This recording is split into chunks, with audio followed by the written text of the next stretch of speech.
नमस्ते, मैं अंशु। मैं आज आपसे एक बहुत ही ज़रूरी बात करना चाहती हूँ। मैंने इसरो के वैज्ञानिक को अपनी कुछ थीसिस मेल की और कुछ दिन पहले मुझे न्यूज़ में सुनने को मिला कि नासा ने अचानक से नेपच्यून और यूरेनस पे रिसर्च कर रहे हैं।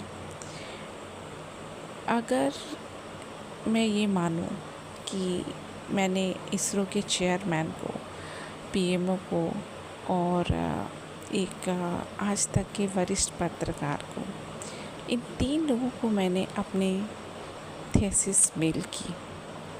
इस थीसिस में अभी तक हम जो समझ रहे हैं पृथ्वी ग्रहों के बारे में, उसके बारे में बहुत ही इम्पॉर्टेंट इन्फॉर्मेशन थी, जिसमें मैंने ये बताया कि प्लूटो को, जिसे हम ग्रह नहीं मानते हैं, एक्चुअली वो इनिशियल फॉर्म ऑफ आपका पहला स्टेज है ग्रह बनने का, क्रम का।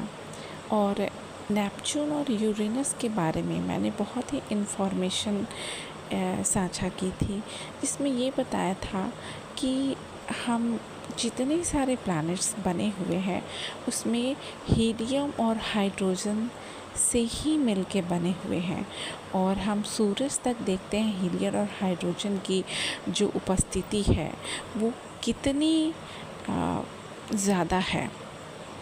बाकी जितने ग्रह हैं जो आउटर फॉर्म में हैं और इनर फॉर्म में हैं वो क्या हैं।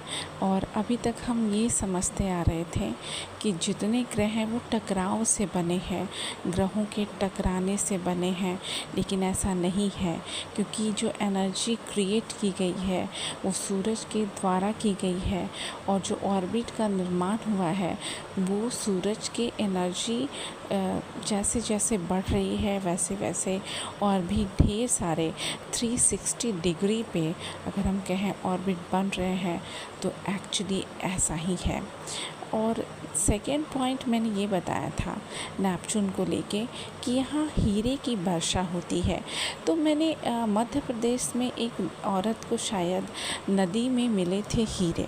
तो हीरे जनरली जब मिलते हैं तो वो कोयले खदान में, चट्टानों में ही पाए जाते हैं मोस्ट ऑफ द टाइम।